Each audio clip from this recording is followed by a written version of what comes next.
que encontramos dificuldades quando vamos ler ou produzir textos? Tá certo? Esse tem sido o tema primordial, fundamental, um dos temas mais abordados na EFASA tem sido a dificuldade que os alunos têm de produzir e de ler texto, saber ler e interpretar, tá certo? E é uma essa questão da língua portuguesa, ela é uma questão muito, mas muito complexa, porque às vezes, Ariclenes, você pode estar lendo um texto de uma pessoa e que essa pessoa, ela de certa forma escreveu o texto com um objetivo, certo? Só que às vezes Uhum.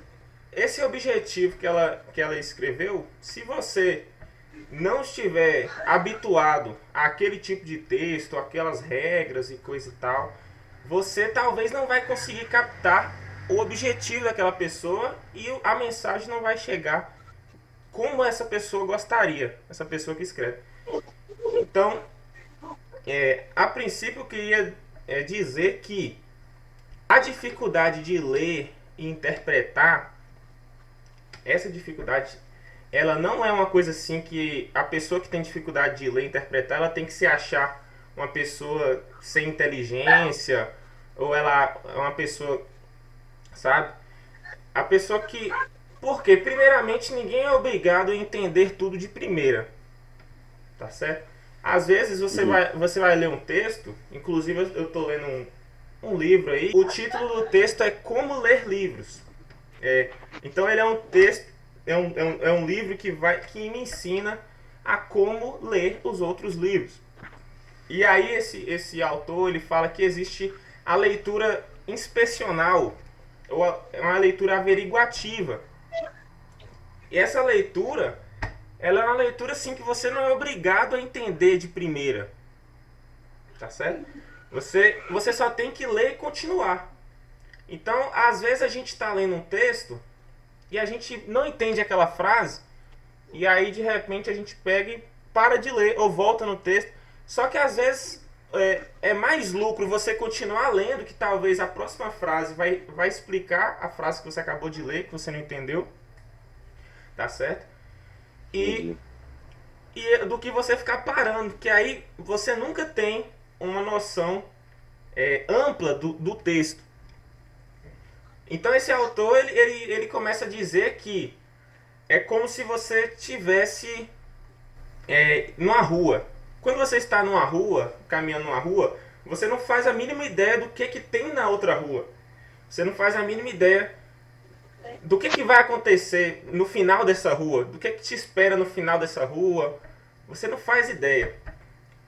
O leitor que ele pega e faz uma leitura sem parar muito para meditar em cada palavra, ele vai ter uma noção como se essa pessoa que estivesse nessa rua, essa pessoa pega um drone e sobe o aparelho nas mais altas alturas e através daquela tela ali, ele consegue ter uma visão panorâmica, uma visão ampla de onde é que vai dar aquele texto. O segredo para você ter uma boa leitura e coisa e tal é você praticar, você ler e não se frustrar. Você tem que pegar, né?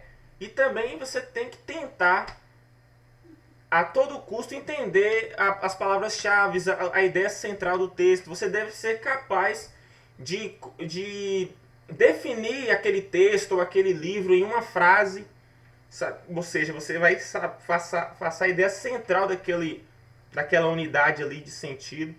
Por quê? A gente vai ver que eu vou comparar aqui a construção de um texto à atividade de costurar. Eu vou comparar o texto a uma casa quando ela é construída e também vou comparar ao esqueleto humano, tá certo?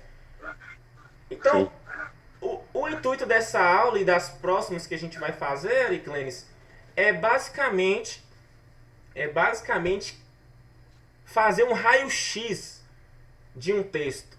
Você olhar para o texto e não enxergar como um fundo branco cheio de letras e palavras e frases e parágrafos. E você vai enxergar, você vai tentar ver o porquê que o camarada falou aquilo, por que ele repetiu, por que ele usou aquele pronome, por que ele usou aquela conjunção, qual é o sentido. Então é basicamente entender as estratégias, entender a estrutura do texto, o objetivo daquele texto, né? Porque, por exemplo, você está, por exemplo, a ouvir uma propaganda. Se você ouvir uma propaganda, você vai perceber que o emissor, ou seja, a pessoa que fez a propaganda, né, aquela loja, ela vai utilizar elementos, recursos para fazer você chegar naquela você toma a decisão de comprar aquele produto, tá certo? Então ele vai usar, por exemplo, amanhã é o último dia da promoção, venha e aproveite, vagas ilimitadas e coisa e tal. Então vai fazer a escolha de palavras que vão tentar te convencer, te botar medo para não perder aquela promoção daquele produto, ou seja, isso aí já muda quando o camarada quer escrever uma notícia, né? A pessoa que quer escrever uma notícia, por exemplo, ela basicamente ela não tem o objetivo de te convencer, mas ela tem o objetivo de te contar sobre alguma coisa que está acontecendo. Ela vai ter o objetivo de te informar, né? E vocês estão fazendo aí o TCC não, né? O PPJ, vão ter que desenvolver o PPJ, e aí vocês vão ter que saber, por exemplo, qual é o objetivo desse documento. Por que eu vou escrever isso? Por que eu estou escrevendo isso? Qual é a linguagem que eu tenho que utilizar? Quais são os recursos? Eu tenho que utilizar ali, por exemplo, embasamento científico para afirmar aqui meu projeto, né? Eu tenho que emocionar o meu ouvinte? Não, você não vai emocionar. Agora o poeta, quando ele escreve aquelas palavras, né?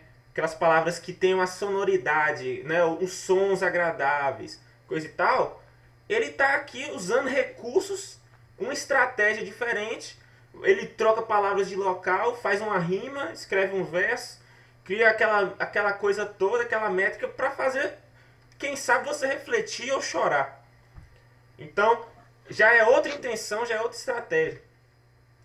Aí que o convite que eu quero fazer para você e para os demais que vão assistir essa aula é tentar enxergar os textos com outra visão. Porque a gente às vezes pensa que o texto é algo que não existe trabalho, tanto para ler como para produzir um texto. A gente acha que não existe, mas exige muito trabalho. Exige muita prática e exige muitos recursos, né? E conforme você vai lendo, é desse jeito, você vai absorvendo. Você vai absorvendo. Você absorve e aqueles estilos, aqueles recursos vão ficar como se fosse você vai fazer um compilado na sua cabeça e você, na hora de escrever, automaticamente, sem você perceber, você vai transferir aquilo que você aprendeu lendo para os seus textos. Então, aquela preposição que faltava agora não vai faltar mais. Aquela conjunção, contudo, mais, todavia, e, não foi assim como também, ou faz isso ou faz aquilo, conjunções adverbiais, enfim, aquelas conjunções vão começar a criar sentido. Então, eu estou dando essa introdução aqui. Eu até que gostaria que tivesse a câmera. Acho que minha imagem está. Eu estou achando que minha imagem está sendo transmitida aí, mas só travou a foto, né? Felizmente. Mas enfim, convido você agora a enxergar os textos de uma maneira diferente. Por isso que a gente estudou morfologia ano passado, né? Nós estudamos morfologia ano passado para você saber diferenciar, por exemplo, um substantivo de um adjetivo. O substantivo é o nome de alguma coisa, lápis, caneta, borracha. Adjetivo já vai caracterizar esse nome. Então, por exemplo, sabendo que um adjetivo, sabendo a função de adjetivo, você vai ter noção do que o autor pensa. Se ele fala que o desenvolvimento do Brasil é lento, esse adjetivo lento, né, vai ali te dar uma dica da tese desse autor e dos argumentos que ele vai fazer. Então vamos passar aqui para não ficar muito chata a aula, né? Não ficar metódica. Então, eu já falei, né? Analisando a intenção, estratégia e estrutura de um texto, né? Então, quando você, Ericlenes, eu convido você a começar, não sei se você já tem esse hábito, a começar a ler. Pega um livro para ler e, de certa forma, lê o prefácio do livro e vê do que se trata esse livro. E tenta entender o objetivo, que tipo de livro é esse que você está lendo. Por exemplo, se você estiver lendo uma narração, a narração é um tipo de livro que você vai se entregar ali para a narração. Você vai viajar no mundo daqueles personagens. Você vai pegar, ler um livro de narração e você vai... O mundo dos personagens vai fazer parte do seu mundo. Você vai, por um momento, ter essa fantasia de, por exemplo, igual tem o romance lá que eu tenho vontade de comprar, que são as Crônicas de Nárnia, né? Nárnia. Pois é. Possivelmente esse autor ele cria ali um mundo fictício. E você, para entender e para conseguir pegar as emoções que aquele autor quis passar, você vai ter que praticamente se tornar um personagem do livro e conhecer os personagens. Então, cada livro, cada texto vai exigir, não sei se a palavra certa é exigir, mas vai requerer de você um estilo de leitura. E também, quando você for escrever, de acordo com o que você for escrever, vai exigir uma linguagem, um recurso diferente, né? Tudo depende da estratégia, da estrutura e da intenção que você tem, tá certo? A gente vai focar mais o quê? Na estrutura. Porque nós vamos falar hoje de coesão textual. De coesão textual e de coerência textual. Mas nós vamos focar mais na coesão, que é uma das amarras do texto. Então vamos lá?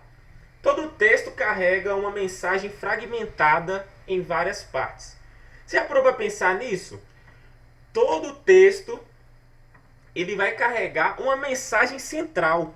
Deixa eu até ver aqui se... Vai que apareceu mais alguém, né? Eu não recebi nenhuma mensagem aqui. Beleza. Acho que chegou aí. Você tá me ouvindo, Ericlenes? Estou. Show. Então, Ericlenes, ó, isso aqui, presta atenção nessa declaração aqui que eu coloquei. Todo texto carrega uma mensagem fragmentada em várias partes. Todo texto carrega uma mensagem. O que é uma mensagem? A gente pode definir como uma proposta do autor. Se o autor, por exemplo, ele pudesse resumir todo o texto em uma frase, esse seria o tema principal, ou essa seria a mensagem do texto. Tá certo?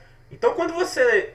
Aí você pode falar, eu não concordo, porque eu estava lendo um texto sobre economia e ele não falou só sobre uma coisa, não falou só sobre uma mensagem.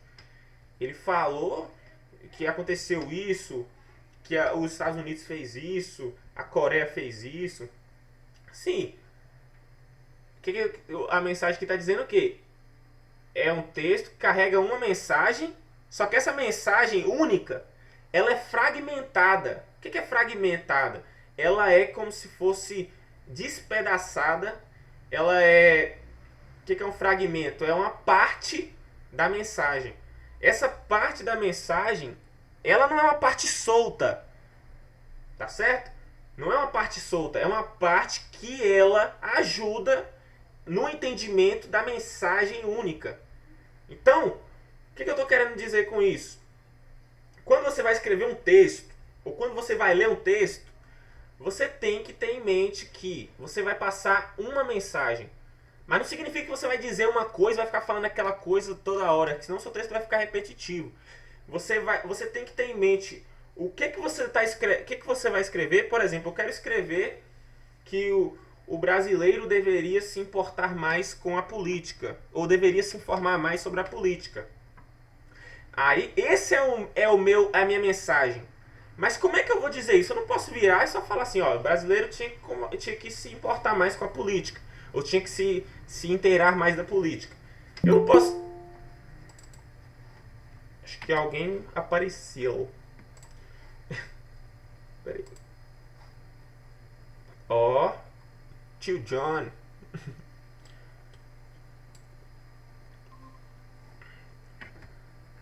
Boa noite, meu amigo Johnny.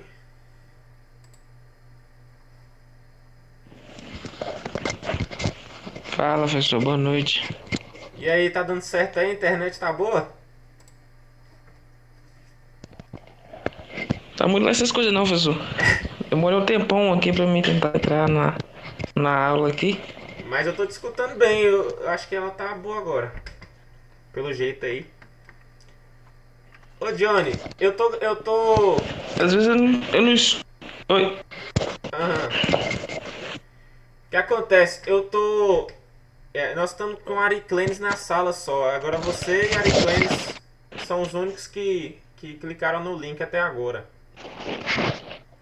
Vocês estão me escutando? E aí, Ari, boa noite. E aí, boa noite. Sua fala fica cortando, professor. Tá cortando, né? Eu acho que é pela internet. Se você quiser desligar, Tá. Mas eu acho que é minha internet aqui.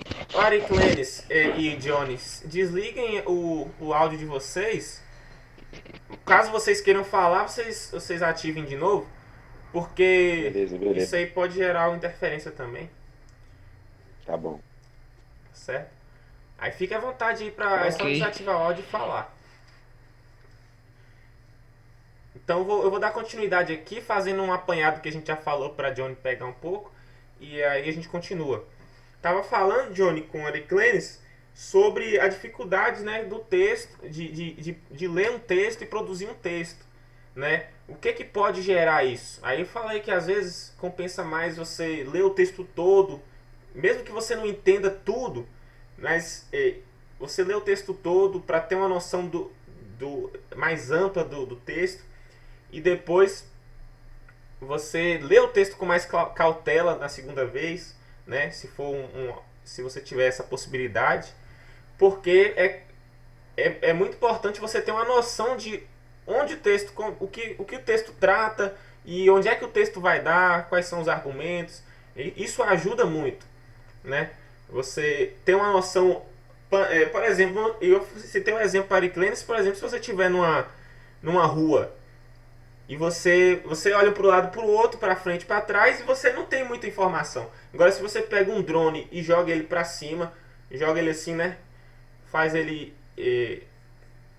ir para as extremidades altas, você vai ter uma informação muito maior, você vai ter uma ideia muito maior da sua localização e de onde vai dar, por exemplo. Aí você vai ter mais certeza do que fazer em relação ao texto. A mesma coisa acontece tanto para você quando você está lendo, quanto quando você está produzindo um texto. Você começar tá entendendo essa relação? Você começar um texto sem saber onde vai dar, com certeza o seu texto vai ficar complicado pro leitor. Então você sabendo onde você quer chegar no texto, se torna mais fácil para você produzir um texto coeso, né? Um texto amarrado, um texto bem estruturado, né? E eu estava falando com o Ariclenes que nós temos que analisar os textos de maneira a observar a intenção de quem escreveu, o objetivo, a estratégia que essa pessoa utilizou, se ela usou metáforas, se ela usou, por exemplo, como é que um poeta faz a gente às vezes chorar, refletir. O que esse cara utilizou? Quais foram os recursos que ele utilizou? São vários. Ele usou, por exemplo, a rima para ajudar na sonoridade, usou palavras que mexem com nossa alma, no nosso ser, usou figuras de linguagem ali que praticamente fez a gente viajar. Então, são estratégias. Como é que aquele autor me fez comprar aquele carro que eu nem podia comprar? Como é que aquele criador da propaganda conseguiu entrar na minha mente a ponto de fazer uma dívida que eu não podia? Então, quais são os recursos, a estratégia utilizada? Qual foi a intenção? Esse texto sempre terá uma estrutura. Sempre terá uma estrutura. Tá certo? E aí, isso que a aula de hoje é para tentar passar essa visão. Que você pode enxergar o texto mais do que um fundo branco cheio de palavras. Porque os textos não são iguais. Eles variam na intenção, na estratégia, na estrutura. Então, tentar enxergar como quem escreveu e prestando atenção. Sabe quando você está conversando com alguém, o que as pessoas esperam de você? Que você preste atenção em cada palavra para entender o que está sendo dito ali. Assim são os textos. E a mesma coisa acontece quando a gente está produzindo nosso texto. Quando a gente está produzindo nosso texto, a gente faz uma estrutura ali, faz uma estratégia, bola uma estratégia para conseguir passar o que a gente está querendo passar, né? Com objetivo, tem um objetivo ali traçado. Por exemplo, se é informar, se é convencer, se é contar uma narrativa, uma história, enfim. E basicamente eu tô querendo, tipo assim, convidar a enxergar os textos de outra forma, a tentar entender as relações entre os textos, entre as palavras e entre as palavras, entre as frases, como é que uma frase ela colabora para o entendimento de outra. Isso aí é importante, você pegar a manha de entender por que aquele pronome está se referindo a quê? Vamos supor, porque os pronomes fazem isso, eles pegam e eles fazem uma retomada. Então, se eu falei de algo lá em cima, eu posso usar um pronome demonstrativo para puxar essa informação sem precisar repetir tudo, né? Sem precisar repetir tudo. E aí, vamos lá. Então, dito isso, que os textos podem ser vistos de outra maneira, de forma a observar a estrutura, vamos lá. A gente falou também, Johnny, que o texto ele carrega uma mensagem. E essa mensagem ela é fragmentada em várias partes, né? E aí eu vou seguir aqui, né? A aula vai estar sendo gravada e aí eu vou postar. Aí esse início aí mais detalhado você pode estar vendo, viu, Johnny, depois. Mas só fazendo um resumo aqui sobre essa questão, todo texto, todo livro, toda mensagem, ela vai ter um núcleo, uma coisa mais importante que é a mensagem central. Só que essa mensagem ela pode ser dividida em várias partes. Então eu posso falar, por exemplo, que Serra dos Aimorés é uma cidade pouco desenvolvida. Beleza, essa é a minha ideia central. Então eu vou usar o quê? Informações, mas ela é mal desenvolvida em qual parte? Não tem vamos supor, não tem um supermercado que atenda a população. Vamos supor, não tem só tem 1 ou 2 ou 3 bancos, né? Enquanto deveria ter mais. Então eu não posso só jogar informações ali, né? Então eu vou usar coisas que vão, como se diz, né? Corroborar para a ideia central. Vamos seguir? Para ela não ficar muito metódica, vamos passar. Vamos assimilar. Vocês estão vendo aí as imagens? Confirma para mim aí.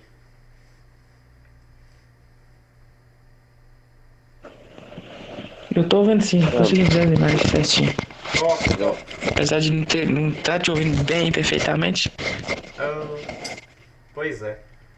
Mas eu vou postar essa aula, se Deus quiser, vai dar tudo certo.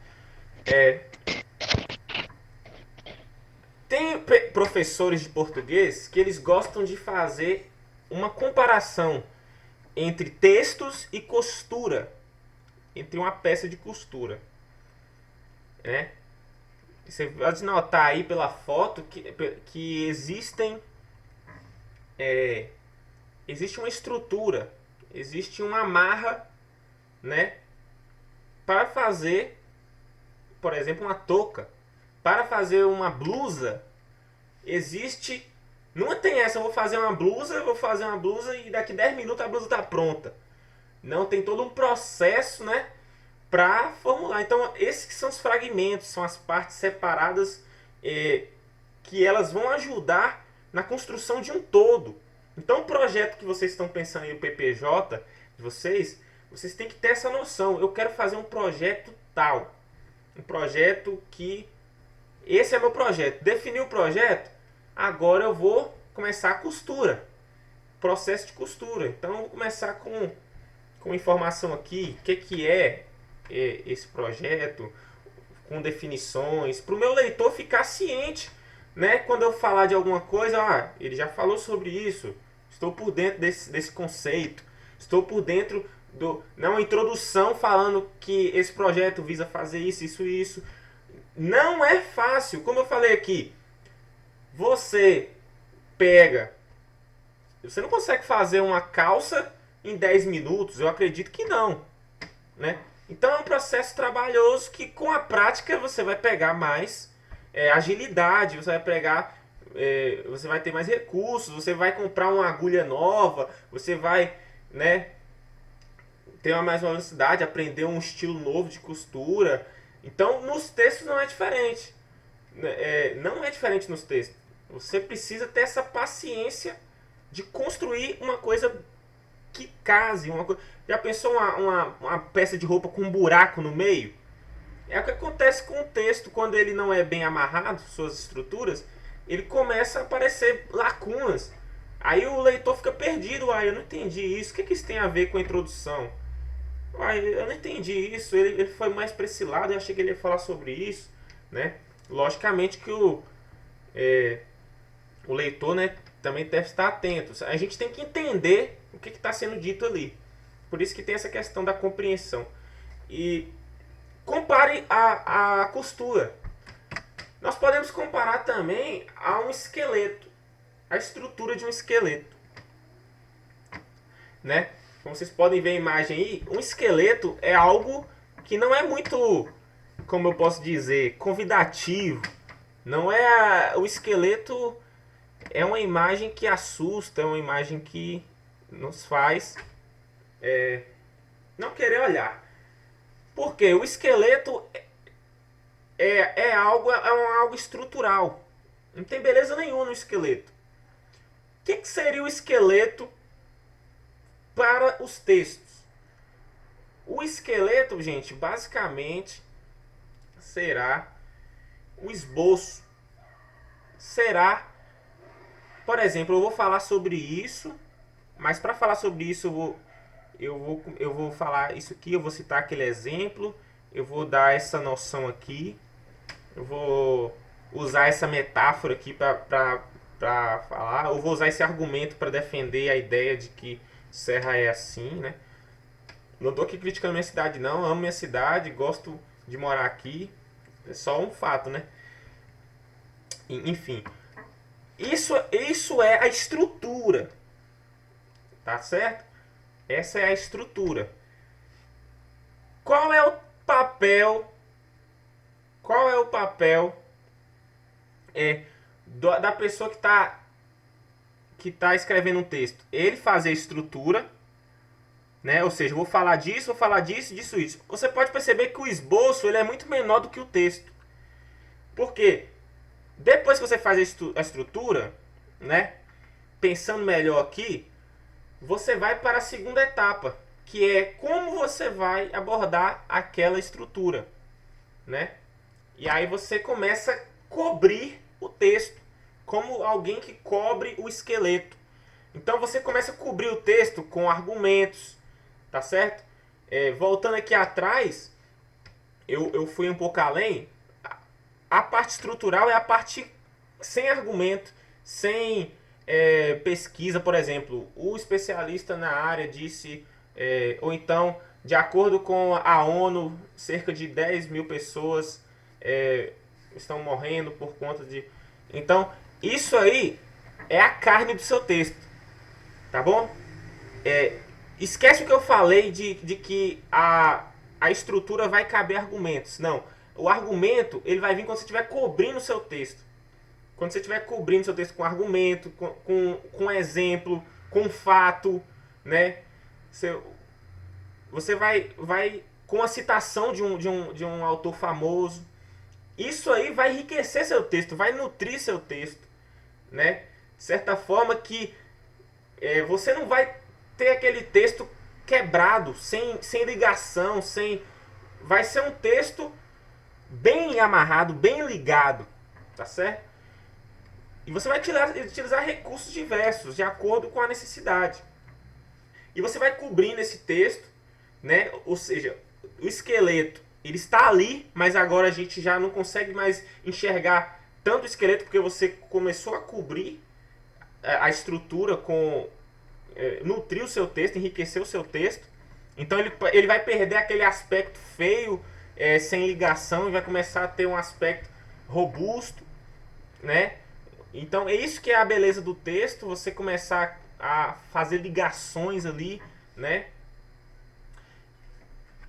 E aí você começa, né, a cobrir, essa é a palavra, cobrir de uma forma que não fique à mostra os tópicos, o esboço, mas que a mensagem seja passada de uma forma mais fluida, que flua naturalmente o seu texto, né? Seja uma coisa assim que... E espero que tenha sido claro nessa questão. É uma coisa bastante interessante essa analogia, né? Outra coisa também que a gente pode usar é uma construção. Outra situação. Você já viu alguém, por exemplo, fazer um muro em 10 minutos? É difícil. O que é um muro? É um tijolo de cada vez.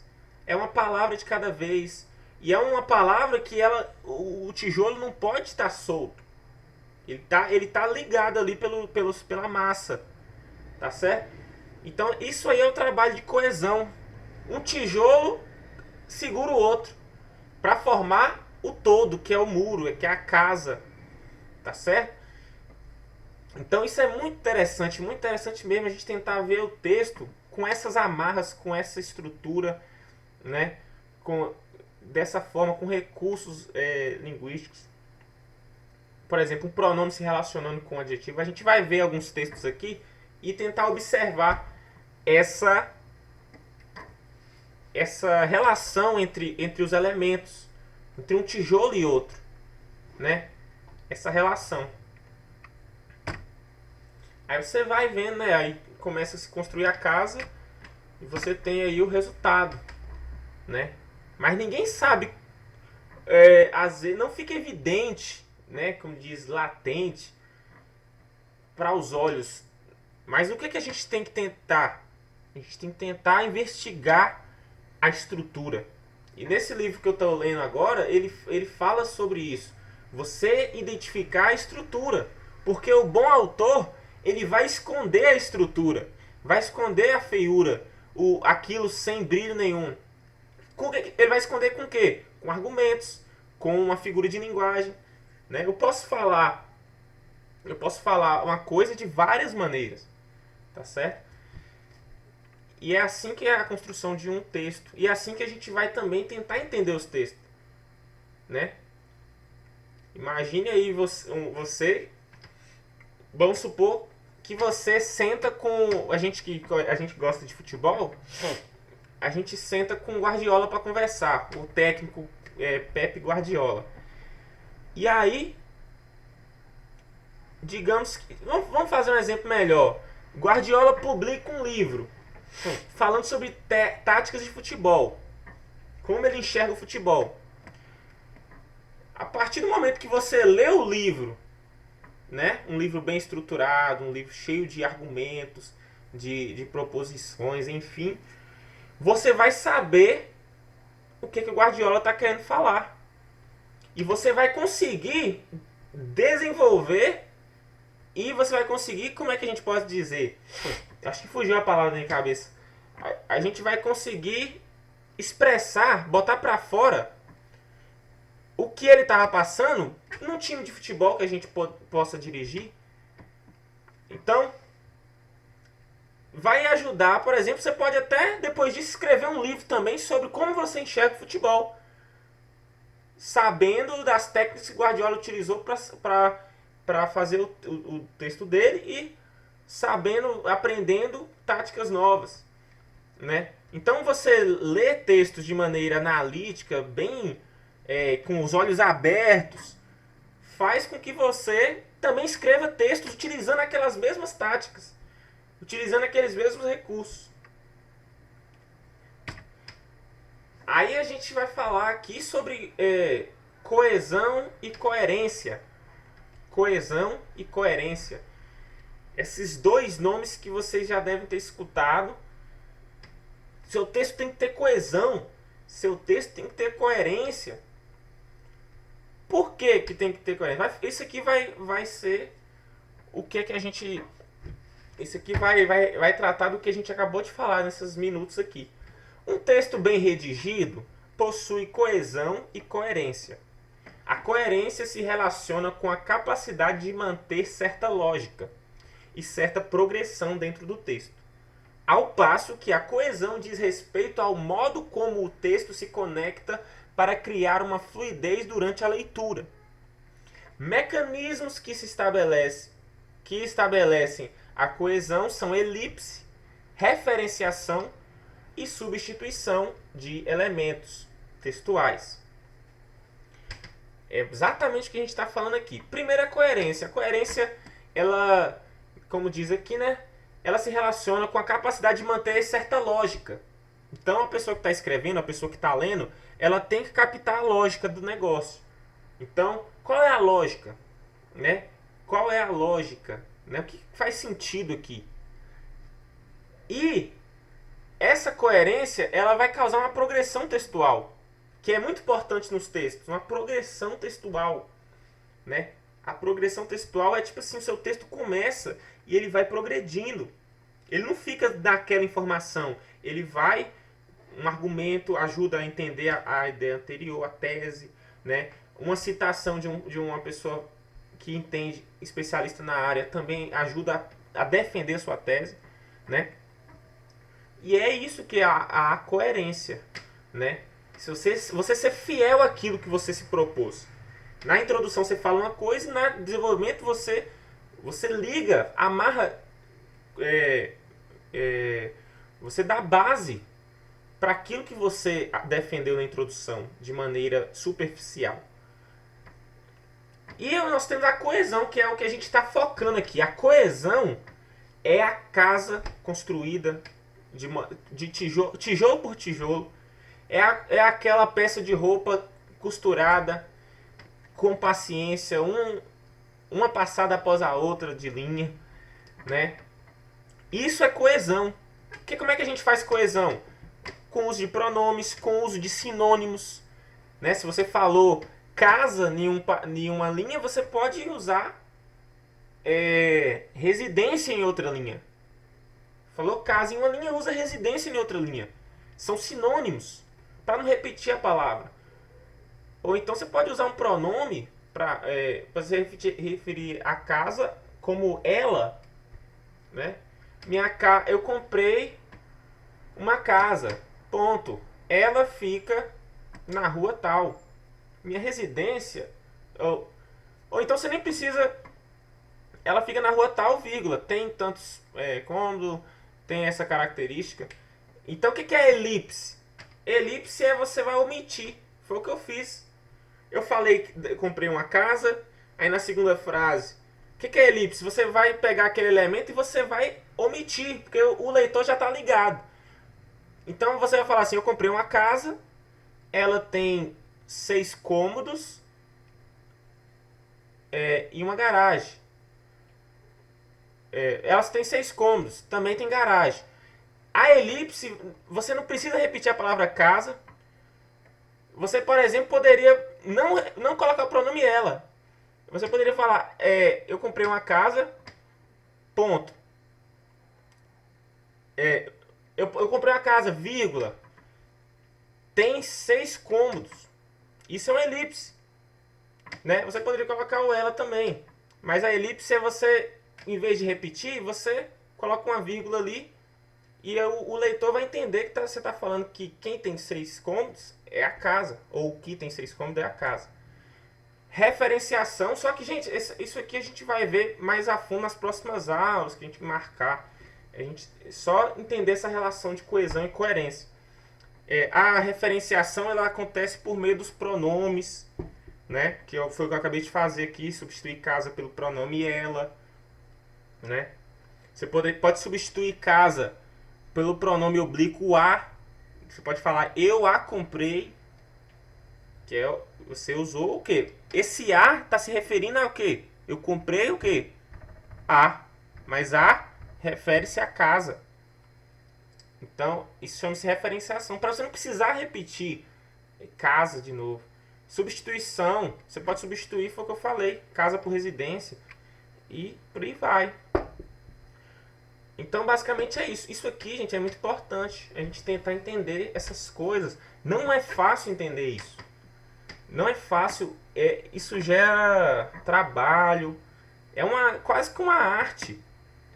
Quase que uma arte você escrever de forma coesa. Você não vai sentar assim e escrever assim, sem praticar. Ou você não vai ler um texto sem a prática da leitura. Por isso que a gente se frustra. Mas vamos passar aqui. Aqui, ó. Elementos de coesão. Uso de preposições. As preposições elas dão ali uma noção de, por exemplo, lugar. Noção de... companhia, são várias as noções que as preposições dão. Um exemplo de conjunção, de, uma conjunção, de, com, uma conjunção, uma preposição, desculpa. Exemplos de preposição, de, com, conjunções, são, então eu não quero assim focar muito assim, porque hoje a nossa aula é mais assim, de apresentação sobre o tema, mas a gente pode focar a gente pode focar mais sobre cada um, por exemplo, preposições, sobre conjunções, sobre pronomes. Uso de sinônimos. Tem os hiperônimos, tem os hipônimos. Hiperônimos são aqueles sinônimos que eles abrangem mais, por exemplo, político. Político, você tem o parlamentar. Nem todo político é parlamentar, ou seja, nem todo político ele vai ele fica ali falando na Câmara. Mas a palavra político ela é um hiperônimo. Ela abrange todos os tipos de... Ela abrange o prefeito, ela abrange o governador, ela abrange o presidente. Tudo é político. Isso é uma relação de sinônimos. Mas a gente vai ver isso aí mais pra frente. São coisas que você pode usar como recurso para o seu texto não ficar chato. Frases ou elementos que anunciam o que virá depois, dando progressão às ideias. Às vezes você coloca uma frase que essa frase sozinha ela não é suficiente, ela já chama uma defesa daquela ideia. Então isso gera uma progressão, porque o leitor fica ali, opa, essa frase aqui me incomodou, o que será? Por que será que ele falou isso? Aí você coloca o argumento depois, né? Muito, muito bom. Então, e tem a elipse. A elipse que é a omissão, né? A elipse é muito legal você falar. Deixa eu tentar lembrar aqui um exemplo de elipse. Posso falar assim, só um exemplo, nada demais. Ariclene chegou na hora, vírgula. Johnny 10 minutos depois. Perceba que eu poderia falar Ariclene chegou na hora e Johnny chegou depois. Mas eu comi o verbo chegar. Eu falei, não quero escrever o verbo chegar de novo. Não quero repetir. Eu vou botar uma vírgula que meu leitor já vai entender que se Ariclene chegou na hora e Johnny depois, ele deve estar se referindo ao ato de chegar. Então, isso é um recurso que é muito legal de utilizar. Tá certo? Vocês estão me escutando, gente?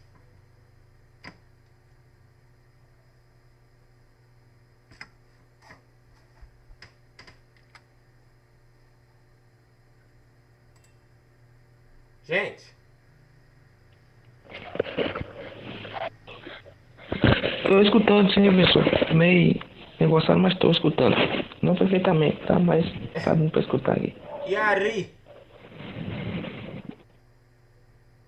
Cadê a Ari, gente? A Ari foi... A Ari sumiu. Meu Deus. Mas tá certo, vamos continuar. Nariz meio. Vamos continuar, vamos continuar. Vamos analisar esse texto aqui agora, pra gente tentar, né? Pra gente tentar fazer o que a gente tá falando aqui esses minutos todos. Tentar olhar os textos de maneira como se fosse um raio-x. Tá bom? Vamos ler? Você quer ler o texto, Johnny?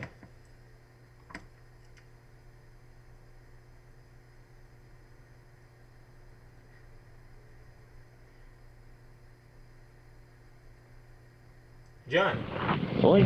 você quer ler o texto? Pra gente ter... Oi, professor? O que tá na tela aí? É, Elemento de coesão? Ah, É. tá, leio sim. a obesidade... Ah, tá. Como é que é o texto? Tá escrito a obesidade tornou-se.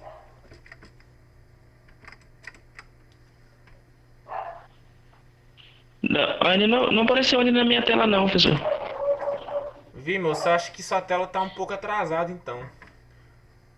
Mas tá beleza. Então é isso mesmo, viu? Eu vou ler aqui pra... Hum. Minha tela tá em elementos de coesão ainda. Vixe. Eu tô aqui já em... Uso de preposições, conjunções. Tá certo. Pera aí. Vamos lá.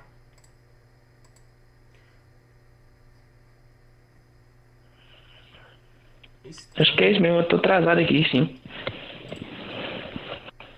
Pera aí rapidinho. Estou apresentando. Mas se aparecer aí, eu leio aqui. Não, tranquilo. Eu vou ler aqui. Só deixa eu... É que eu quero que ela apareça as outras coisas pra você, pra se acompanhar direitinho também, né? Apresentar agora.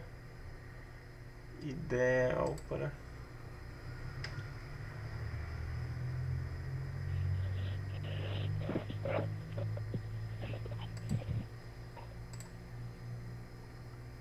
Tela inteira.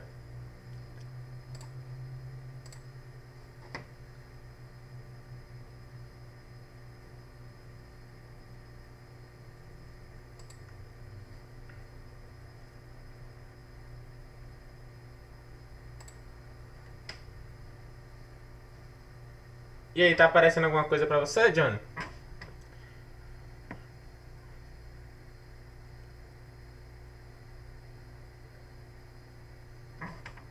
Não tá aparecendo ainda não. Ah, tá. Beleza, vamos continuar. Eu vou ler o texto aqui pra você. Seria bom se você tivesse você pudesse visualizar, que aí a gente fazer essa análise sem você conseguir visualizar é difícil, é bem difícil.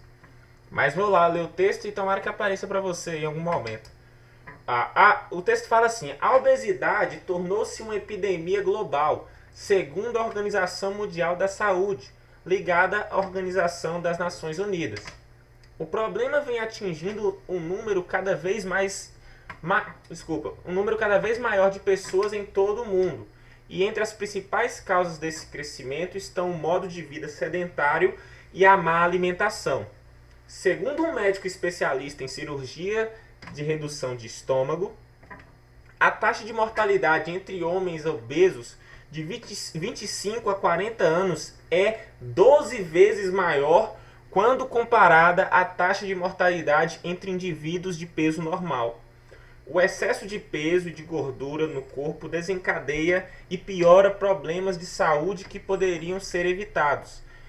Em alguns casos, a boa notícia é que a perda de peso leva à cura, no caso da asma, mas em outros, como um infarto, não há solução. Então, pessoal, tivemos que encerrar a aula pelo fato da internet não ter colaborado com a internet dos alunos, mas vou estar subindo essa aula no YouTube para vocês acessarem aí todos esses minutos que a gente começou aqui. Essa aula de introdução sobre esse tema tão complexo, mas também tão útil, que é ler, interpretar e produzir bons textos.